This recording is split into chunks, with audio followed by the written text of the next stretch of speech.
Who I am is of no consequence. What I have to tell you, however, is of great consequence. At a time when America is on the brink of national apocalypse, if there is a name you must affix to my face, then let it be this.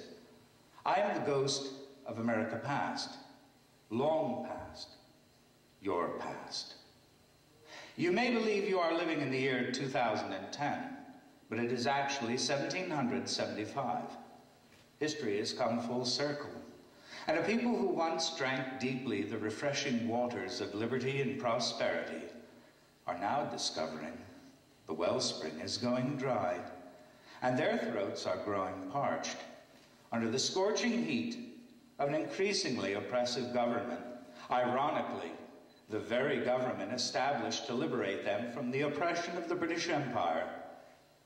I know what some of you must be thinking, but surely, sir, the government of King George III was far more tyrannical than the federal government of the United States. In many ways it was. In other ways, however, the present federal government, in terms of its sheer size, its scope of power, and its abuse of authority, would have terrified even the King of Great Britain.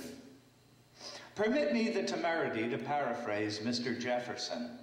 The recent history of the United States government is a history of repeated injuries and unconstitutional usurpations, all having in direct object the establishment of an absolute tyranny over the individual states and the people.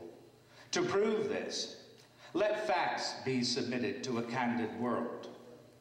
The federal government has prohibited the states from enacting their own laws and regulations, while compelling them to submit to federal laws and regulations that violate the 10th Amendment of the Constitution. It has created myriad unconstitutional bureaucracies staffed with legions of unionized workers whose compensation is contributing to the bankruptcy of the national treasury. It has imposed a confiscatory structure of income taxes and appropriated funds on a multi-trillion-dollar scale for entities and individuals not constitutionally authorized to receive them. It has imposed upon the people an utterly unconstitutional system of federally controlled health care that compels the people to purchase medical insurance under penalty of the law. I could go on, but I think I've made my point. The Crown levied only consumption taxes, and they were not nearly as burdensome or confiscatory as yours.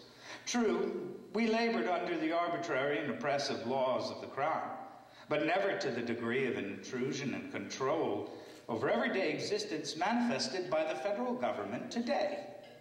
Then again, we literally had British bayonets at our collective throat. Agents of the Crown suspended our legislatures, incited the Indian savages to attack us, plundered our seas, ravaged our coasts, burnt our towns, and destroyed the lives of our people. God knows we tried desperately on countless occasions to reconcile our differences with our British brethren, but our pleas and protests fell upon deaf ears. In much the same manner, your own pleas and protests have been ignored by Congress.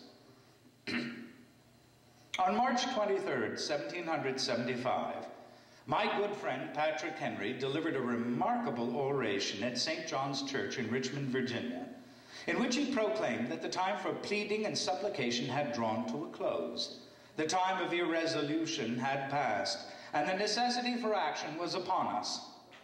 He argued with great ingenuity and passion that if we truly wished to be free, we were of necessity obliged to fight for that freedom.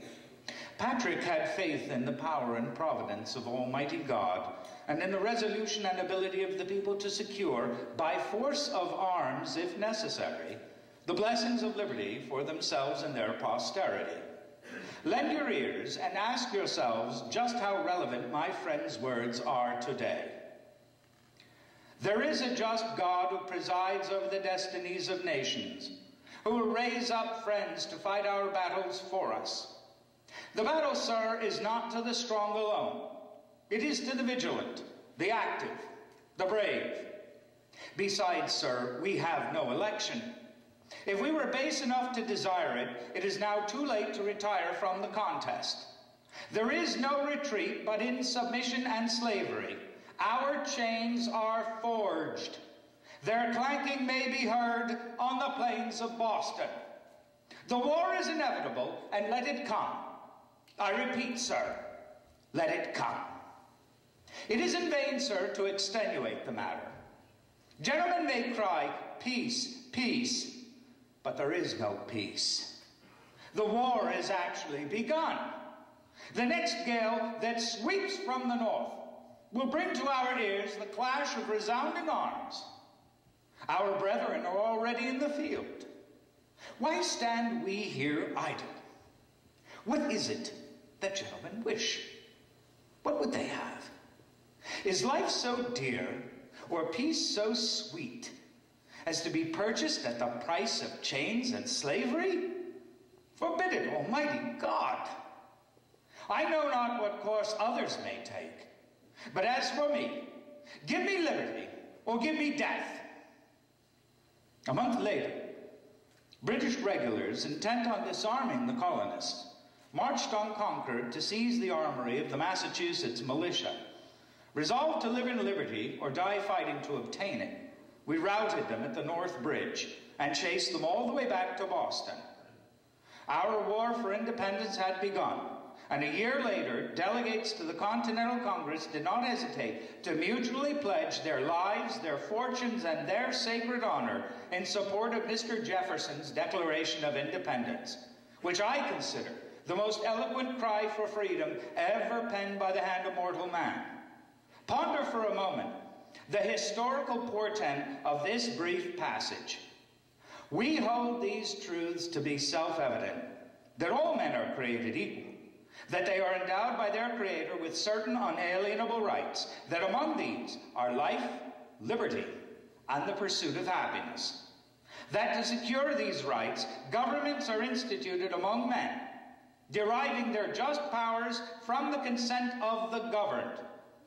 That whenever any form of government becomes destructive of these ends, it is the right of the people to alter or abolish it, and to institute new government, laying its foundation on such principles and organizing its power in such form as to them shall seem most likely to affect their safety and happiness. Inspired by Mr. Jefferson's eloquence, we hazarded our all upon that noble cause, and for 5 hellish years slugged through the bloody mire of war to secure the blessings of liberty for ourselves and our posterity. When the Continental Convention announced the formation of a new government in 1787, the inestimable Dr. Franklin, when asked precisely what they had given the American people, had said, "A republic, if you can keep it. If you can keep it."